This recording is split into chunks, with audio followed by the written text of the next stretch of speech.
Hey everybody, and welcome back to another episode of The Butcher Shop. Today we're going to talk about the bone-in short loin. This is a piece of meat that falls right between your top sirloin and your ribeye. Now, your top portion of this muscle, your rectangular muscle, is your New York strip. Your bottom muscle of this piece of meat is your filet mignon, or what you call your beef tenderloin. A beef short loin can be cut into 5 different steaks.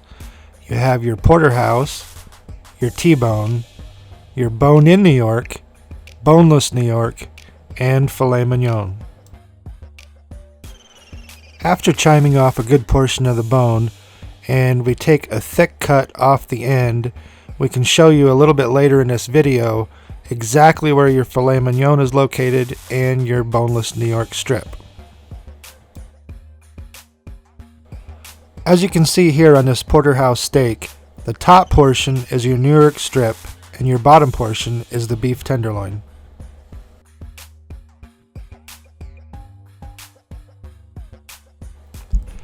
Depending on how thick you cut them, on average you usually get about 6 to 8 porterhouse steaks and 6 to 8 T-bones off each short loin.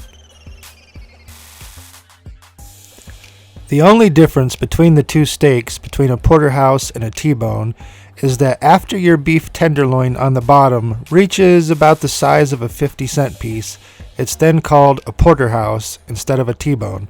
Other than that, it's exactly the same steak. They both still consist of a New York strip steak and a beef tenderloin. After you get your 2 stacks of steaks, one stack porterhouse, the other stack T-bones, then we'll separate the two and make sure that they're scraped properly and trimmed properly. Because using a saw on your meat creates a residue on the surface of your steaks called bone dust. This necessarily won't harm you, but it has a gritty texture and it turns dark very quickly. Now that we're at the end of the short loin, we'll take this piece that there's no more tenderloin left on it, so we'll chime the bone and we'll save this for our boneless New York strip. Here again, taking the thick cut porterhouse that we took off at the beginning and make sure that we scrape it and get all that bone dust off with a bone scraper, and then we can show you with a sharp knife how to remove the beef tenderloin and the boneless New York strip.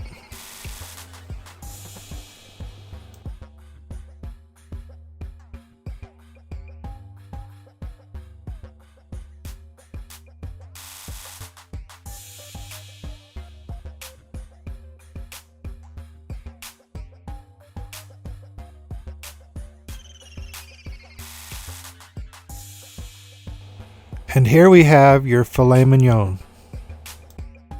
By taking the top portion and chiming some of the bone off on the saw, we can then take a sharp knife and finish removing the remaining pieces of bone to get to your boneless New York strip.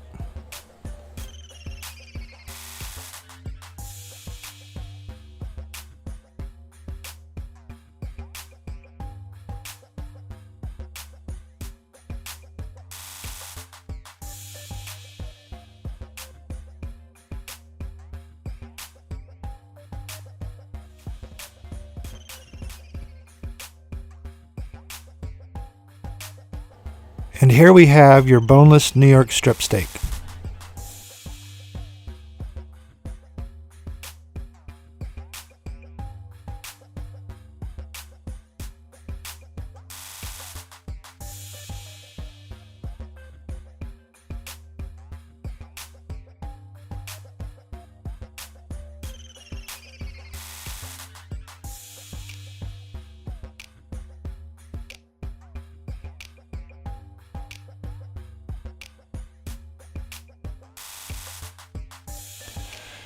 After we finish trimming and scraping all our T-bones and porterhouse, we get to the last portion of the short loin that has no more fillet left on it, and this we will also bone out and use for our boneless New York strip steaks.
So there you have it.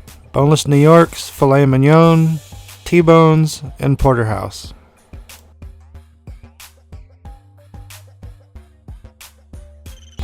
If you find these videos informational, then give us a quick subscribe and follow us on our next cut of meat.